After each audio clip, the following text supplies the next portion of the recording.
What is the root cause of poverty in the world? Suffering, sorry. What is the root cause of suffering in the world? तो एक छोटी सी लड़की थी class 6 की, उसने कहा पावर्टी। तो इन्होंने बड़ा वो बात टच कर गई कि 6 साल की बच्ची बोल रही है पावर्टी। तो ये किताब इन्होंने उसको डेडिकेट किया और अपने 13 चैप्टर्स में उन्होंने ये बताया कि यार ये पोटेंशियल है क्या। एक लेडी ने अपने हस्बैंड को मैसेज किया, गौर करना, एक लेडी ने अपने हस्बैंड को मैसेज किया कि देखो मैं घर से बाहर निकली हूं और मुझे घर वापस आते आते रात के 12 बज जाएंगे, तो तुम खाना बना लेना, बर्तन साफ कर लेना और बच्चों को खाना खिला के और खुद खा के सो जाना। मैसेज किया। फिर 2 मिनट बाद उसने फिर मैसेज किया कि देखो मैं बाहर आई हूं तो तुम्हारे लिए कुछ लाना चाहती हूं, विस्की ले आऊं या स्कॉच, क्या लेके आऊं? अरे तुम्हारी चॉइस, थोड़ी पूछ रहा है। तो उस आदमी ने तुरंत मैसेज किया कि जॉनी वॉकर ब्लैक लेवल। बोली ठीक है, मैं बस इतना चेक कर रही थी कि तुम मैसेज देख रहे हो कि नहीं, लाना वाना तो कुछ मुझे है नहीं। इसको बोलते हैं कॉमन सेंस। बड़ी प्यारी चीज है दुनिया में, इतनी प्यारी चीज है, मतलब अगर तुम नहीं भी पढ़े लिखे हो, कबीर कहां पढ़े लिखे हैं, पर कबीर के दोहे रिसर्च होती है उन पे, कभी स्कूल ही नहीं गए, पर चीजों को देखा, ऑब्जर्वेशन लेवल इतना हाई है। तुम्हारी एजुकेशन अगर तुम्हारे ऑब्जर्वेशन लेवल को नहीं बढ़ा पाई, और ऑब्जर्वेशन लेवल से क्या जुड़ा हुआ है? Common sense. अब उन्होंने खजूर का पेड़ देखा, दोहा बना दिया, उसकी रेलेवेंसी दिखा दी कि बड़ा हुआ तो क्या हुआ जैसे पेड़ खजूर, पंछी को छाया नहीं फल लागे अति दूर। कमेंट किया उस रिचनेस पे जो समाज के काम नहीं आ रही है। नहीं किया? कमेंट किया उस रिचनेस पे जो समाज के काम नहीं आ रही है। अब ये आदमी कहने को तो इलिटरेट है, कभी स्कूल नहीं गया, लेकिन इसका माइंड कितना फंक्शनल है। ये होता है common sense, the power of observation, जो चीज तुम्हें देखना सिखाए। हमारे एजुकेशन का मतलब क्या है? परसेंटेज, बस।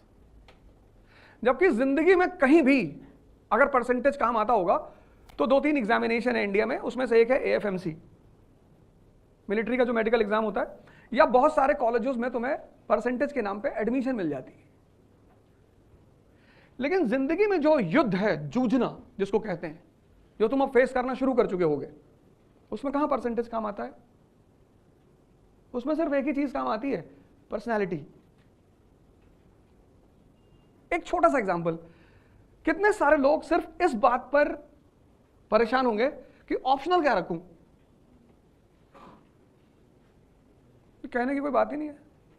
और जितने लोगों से पूछोगे, अब डिसीजन लेने का एक तरीका है, ये सारे ग्रेट लोग हैं, मैं इन पर चर्चा करूंगा अभी।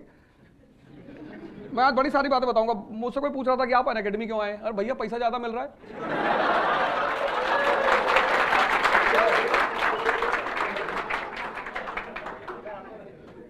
जिंदगी में सीधी बात, नो बकवास। इस दुनिया में हर आदमी पैसे के लिए काम करता है, जो नहीं करता वो हिमालय में है। सिंपल। जिसको भी पैसा नहीं चाहिए वो दिल्ली में होगा ही नहीं। दिल्ली आ सकता है, मुंबई आ सकता है, रहेगा नहीं। मेट्रोज है ये, यहां सांस लेने का पैसा देना पड़ता है। मतलब इतना पोल्यूशन है कि तुम्हें अपने घर में अगर एयर प्यूरिफायर नहीं है ना तो तुम सरवाइव नहीं कर पाओगे। तो जिन जगहों पे सांस लेने का, अच्छी सांस लेने का पैसा देना पड़ता है, उन जगहों पे तुम ये कहोगे कि मैं पैसा कमाने नहीं आया हूं। एकदम आया हूं। तुम अपने जीवन को अपने हिसाब से जियो, अपनी यूटिलिटी बढ़ाओ। हम जितना ट्रॉल होते हैं उतना शायद ही कोई आदमी ट्रॉल होता हो। और इतना मजा आता है मुझे ट्रॉल होने पे कि बताओ तुम्हारे पास इतना खाली टाइम है कि तुम हम पे चर्चा करते हो, और जितनी बार मुझे ट्रॉल करते हैं उतनी बार मेरा ग्राफ और ऊपर चला जाता है। भाई बेइज्जती उस आदमी की करो जिसको इज्जत की परवाह हो। जीवन में गलत कॉन्सेप्ट्स कभी रखने ही नहीं है। तो ऐसा नहीं कि एक ऑब्जेक्टिव टर्म है सब्जेक्टिव, ऐसा नहीं है। तुम किसी भी फील्ड में हो सकते हो। कुछ चीजें तो तुम डिस्कस कह ही नहीं सकते अपने मुंह से कि मैं इसलिए कर रहा हूं, मैं ऐसे कर रहा हूं, मैं दुनिया बदल दूंगा, तुम कुछ ना कर पाओगे। बस सिर्फ तुम एक ही काम कर सकते हो, खुद को बदल सकते हो, और जो काम तुम कर सकते हो बस वही करो, with clear concept of life. Life को उलझाओ बिल्कुल मत। अगर तुमने जिंदगी को उलझाया, जैसे मैं अभी कबीर की बात कर रहा था, कितना नहीं पढ़ा हुआ आदमी, नहीं गया स्कूल वो आदमी, लेकिन उसका लेवल ऑफ ऑब्जर्वेशन कितना हाई है। फिर मैंने कहा कि तुम डिसीजन लेते होगे ऑप्शनल का। अब डिसीजन की एक बहुत, डिसीजन जो चीज है दुनिया में, उसका एक बड़ा इंपॉर्टेंट पहलू ये है कि जब भी तुम डिसीजन लेने की कोशिश करते हो,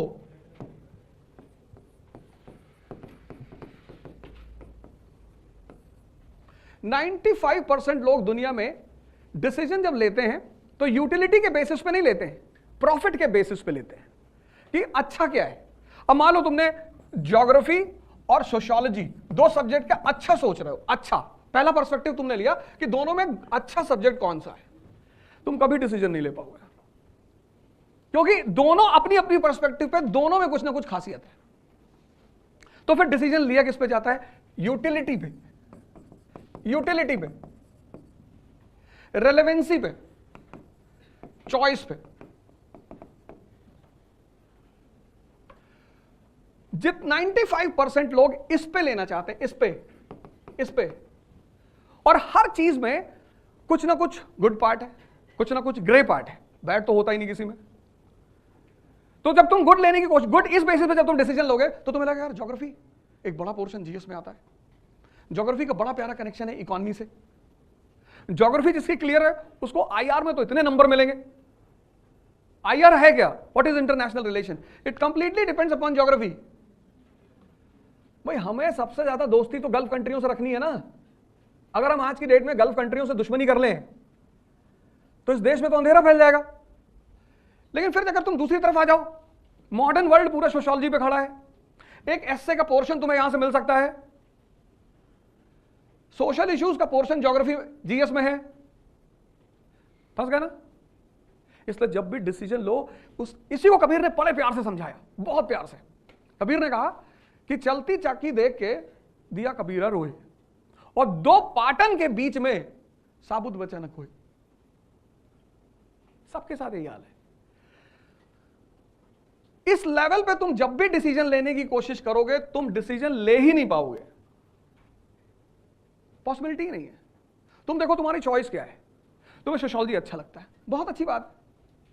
अब तुम एक काम करो, दोनों सब्जेक्ट में तुम्हें इक्वल मेहनत करनी है। ऐसा नहीं कोई सब्जेक्ट तुम ले लोगे तो तुम्हें मेहनत नहीं करनी पड़ेगी, सब में चॉइस अगर है, जहां इंटरेस्ट पैदा हो जाता है वहां पे क्या होता है, इंटरेस्ट एक एडिशनल फैक्टर है किसी सब्जेक्ट को चुनने में। जैसे अगर मुझे 5 किताबें रख दी जाए मेरे सामने, और एक पब्लिक एडमिनिस्ट्रेशन की, एक इकोनॉमी की, एक हिस्ट्री की, एक सोशियोलॉजी की, तो सबसे ज्यादा देर तक मैं जो पढ़ूंगा वो हिस्ट्री की किताब पढ़ूंगा। तो अगर मुझे पहले पिकअप करना होगा तो मैं कौन सी किताब पिकअप करूंगा, हिस्ट्री की। तो जहां तुम्हारा इंटरेस्ट है, बस वो एक एडिशनल फैक्टर तुमको ये दे देगा कि उस सब्जेक्ट को तुम ज्यादा पढ़ोगे। पहला पॉइंट हो गया, जो तुमसे रिलेटेड है, इसके अच्छेपन से रिलेटेड नहीं है, वो तुमसे रिलेटेड है। दूसरा पॉइंट क्या हुआ, अब अच्छा तो है, तुम्हें अच्छा लगता है, लेकिन उस सब्जेक्ट का जो लूप होल है कि इसको पढ़ना कैसे है, इसमें पढ़ना क्या है, इसमें क्वेश्चंस कहां से आते हैं, तो तुम इसमें एक अच्छा सा टीचर देख लो। तो पहला पॉइंट हो गया इंटरेस्ट, और दूसरा पॉइंट हो गया टीचर उस पर्टिकुलर सब्जेक्ट का। ये क्या करेगा टीचर, ये तुम्हारे 50% जो मेहनत है, फॉर एग्जाम्पल गांधी जी 1922 1947, ये डायग्राम बना लेना। 1922 48 में उनकी डेथ हो गई, तो 48 क्या कंट्रीब्यूशन है गांधी जी की इंडियन फ्रीडम स्ट्रगल में, क्यों इतना बड़ा नाम दिया जाता है उन्हें।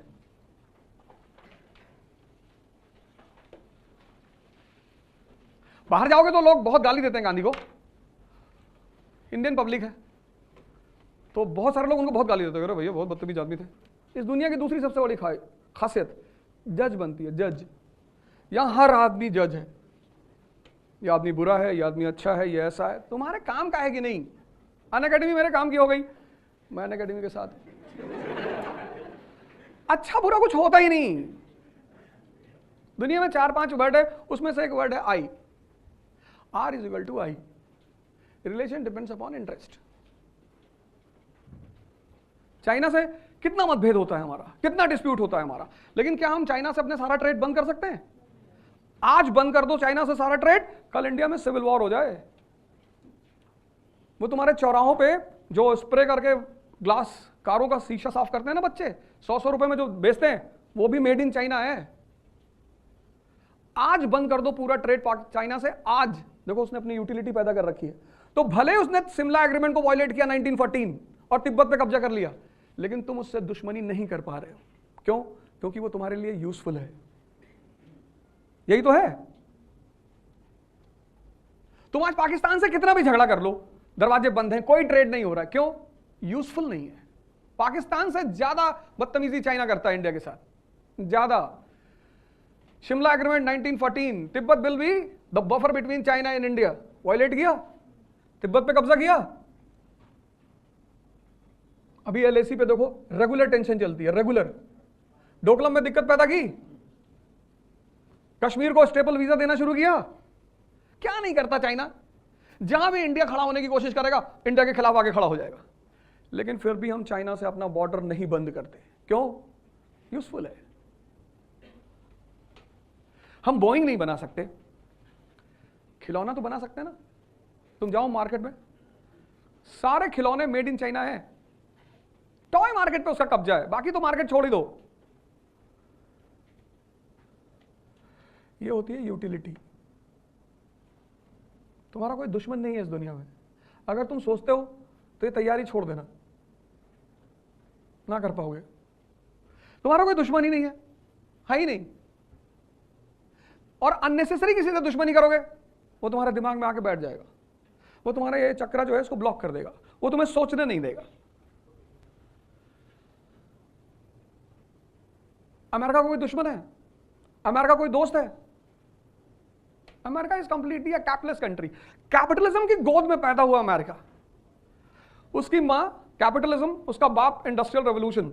1757 में दुनिया में इंडस्ट्रियल रेवोल्यूशन हुआ और 1787 में यूनाइटेड स्टेट्स ऑफ अमेरिका पैदा हुआ।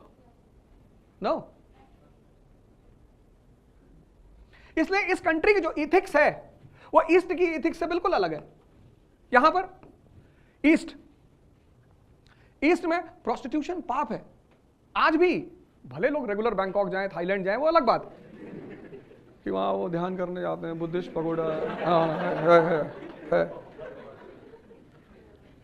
लेकिन यहां पे वो पाप नहीं है। कैपिटलिज्म का बेटा है, कहता जो भी बिकता हो सब बेच डाल, जो कुछ बिकता हो, जो कुछ। बोले साहब ये लड़का लड़के से शादी करने दे, टैक्स ले ले $5,000 दे रहा है, हाँ कर ले, 4 बार और कर ले, 5-5 हज़ार दे, खत्म। उससे मतलब ही नहीं। साहब वो लड़की से शादी कर रहे, अच्छा कर ले। साहब ये 4-5 लोग मिलकर शादी करना चाहते हैं, हाँ कर ले, $5,000 ले ले। हाँ, इसलिए जब ईस्ट का आदमी यहां आता है ना और यहां की सोसाइटी में पहली बार एंटर करता है और लास वेगास जाता है, बेहोश हो जाता है। अरे मम्मी क्या हो गया? और वहां उसको कुछ और ही पढ़ाया गया है, यहां का कल्चर, यहां का सोसाइटी, यहां की मोरालिटी, यहां की एथिक्स। अभी वो लैंड करता है यूएस में, तो एक बार तो उसे डाउट हो जाता है कि धरती पे है यहां। ऐसा कुछ नहीं है। ये कंट्री है कैपिटलिज्म की, ये कंट्री है इंडस्ट्रियल रेवोल्यूशन की। और आज जो पूरी दुनिया में खेल चल रहा है वो इन 4 लोगों के बीच चल रहा है। एक एप्पल को चैलेंज किसने कर रखा? OnePlus ने।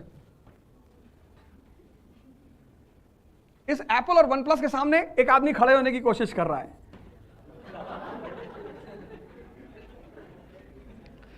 एप्पल, OnePlus, लावा, एक चौथी कंट्री है, उसने इस फील्ड में कुछ किया ही नहीं, वो लावा बॉम्ब बनाती है। कहीं तुम लोग तो बना ही रहे हो, हम उसी में बॉम्ब लगा के ब्लास्ट करा देंगे। पाकिस्तान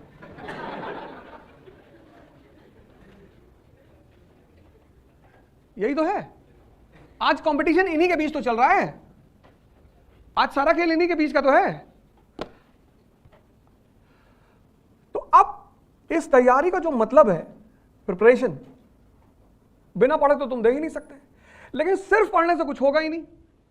इसीलिए जितने लोग प्रिपरेशन करने आते हैं आईएएस की और सिर्फ पढ़ने पे बहुत ध्यान देते हैं, मतलब 15 आवर्स पर डे पढ़ते हैं,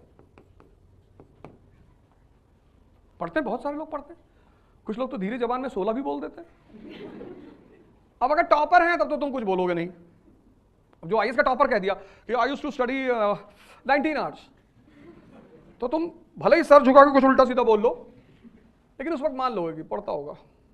जी सर, टॉपर्स तो कुछ भी बोलते कि हम अपने कमरे में पंखे पे लटक जाते थे, फिर बुक पढ़ते थे और उससे कंसंट्रेशन बढ़ता था, तो वो तो कुछ भी बोलते, वो तो दूसरी लाइन का उस तरह चलेगा। 15 घंटे जो लोग पढ़ते हैं ये बड़ी मुसीबत में रहते हैं, बहुत। 15 घंटे ऑन चेयर। अब ये मेहनत बहुत कर रहा है, बहुत मेहनत कर रहा है। मतलब जो आदमी 15 घंटे चेयर पे बैठा है वो तो बहुत मेहनत कर रहा है, क्योंकि 24 घंटे में 10 घंटे पर्सनल लाइफ को तो चाहिए ही चाहिए। उस 10 में से तुमने एक काट लिया, तभी तो 15 हुआ भाई। 24 में से 10 तुम्हें पर्सनल, उसमें से 7 तो सोने के लिए चाहिए, वो तो तुम काट ही नहीं सकते, नहीं तो आगरा किसी हॉस्पिटल में बैठे मिलोगे। 24 घंटे हैं, 24 में तुम 15 घंटे चेयर पे बैठते हो, तो तुम सोचो तुम कितनी मेहनत कर रहे हो, और उस मेहनत के बाद अगर तुमको रिजल्ट नहीं मिल रहा है तो डिप्रेशन होना स्वाभाविक है। डिप्रेशन उनको नहीं होता जो मेहनत नहीं करते, वो मस्त रहते कि नहीं भैया वो पंडित जी कुंडली देखे थे तो बोले थे तुम्हारा राहु ठीक नहीं है, ये सब इस तरह की बातें करने वाले लोग हैं। लेकिन जो मेहनत करते हैं, क्योंकि समाज क्या मानता है, रिजल्ट, वो तुम्हारे मेहनत को नहीं देखता। तुम 15 पढ़ते थे, 16 पढ़ते थे, तुम क्या कर, वो सिर्फ रिजल्ट देखता है। इसलिए सबसे ज्यादा डिप्रेशन उन लोगों को होता है जो बहुत मेहनत करते हैं। लेकिन इसमें एक लड़का ऐसा, ये ए, बी क्या करता है, ये 7 घंटे चेयर पे बैठता है, 7, और 6 घंटे ये डाइजेशन को देता है एवरी डे। सोचना, मनन करना, विचार करना, एजुकेशन का सबसे इंपॉर्टेंट पार्ट। तो ये इस 15 वाले से कितने घंटे कम पड़ रहा है, 7 और 6, 13, 2 घंटे कम पड़ रहा है। लेकिन इसका सिलेक्शन होगा, ये बी का सिलेक्शन होगा, और ये देखने में क्या लगेगा कि ये कम पड़ता है। बहुत सारे लोग होते हैं जो कहते हैं भैया अरे हम जानते हैं जो 7th रैंक आई है जिसकी, मेरा ही रूम पार्टनर था, 5 ही 6 घंटे बैठ के पढ़ता था। तो तुमने उसका बैठने वाली टाइमिंग देखी, वो जो सोचने वाली टाइमिंग है,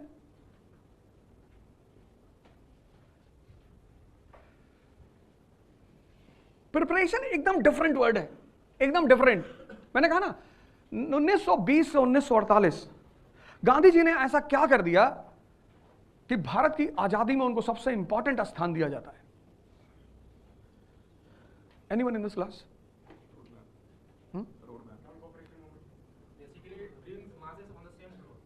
कैसे? इंटरेक्शन करो, बोलो जरूर, शांति से मत बैठो कि प्रवचन सुनने आए। Yes yes,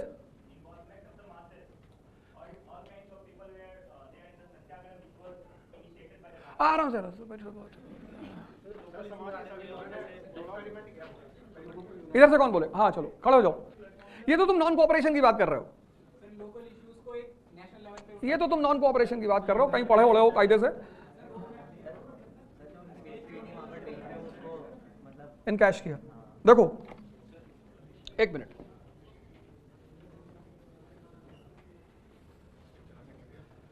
(1858)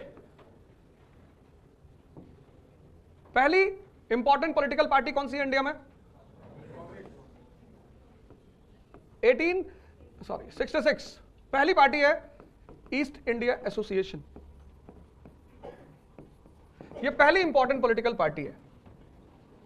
east India association किसने बनाई? दादा भाई नौरोजी ने। कहां बनाई? लंदन में।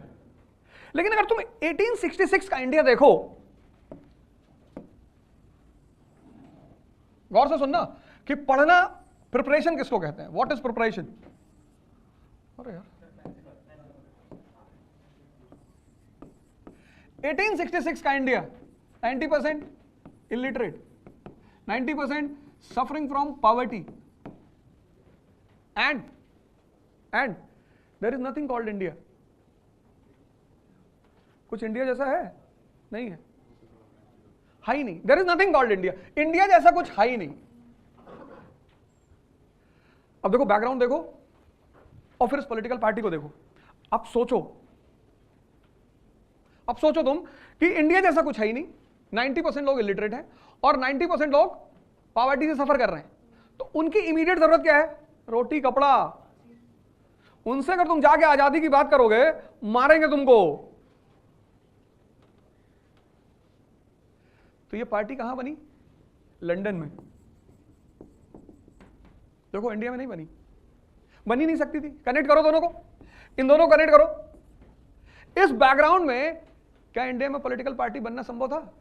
नहीं संभव था। तो पार्टी कहां बनी? लंदन में। अब लंदन में बनाने से दादा भाई को क्या फायदा हुआ? वहां चुनाव लड़ा उन्होंने लेबर पार्टी की टिकट से, ब्रिटेन के पार्लियामेंट में गए। क्यों? ब्रिटेन के पार्लियामेंट को इन्फॉर्म करने कि साहब हमारी स्थिति बहुत खराब है, साहब हम आपके सब्जेक्ट हैं साहब। 1858 के एक्ट के बाद यही तो है मॉडर्न इंडिया। 1757 टू 1857 कौन है रूलर इंडिया का? Company, east India company. और 1857 टू 1947 अब कौन है? क्राउन। यहां पे जब राजा राम मोहन रॉय इंग्लैंड गए तो ब्रिटिश क्राउन ने कहा कि सॉरी हम कुछ कर ही नहीं सकते। राजा ने कहा क्यों?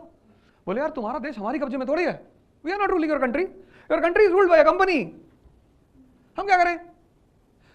राजा राम मोहन रॉय ने कहा साहब है तो आप ही के यहाँ की कंपनी। हाँ बोले यार वो तो है बट वी डोंट इंटरफेयर।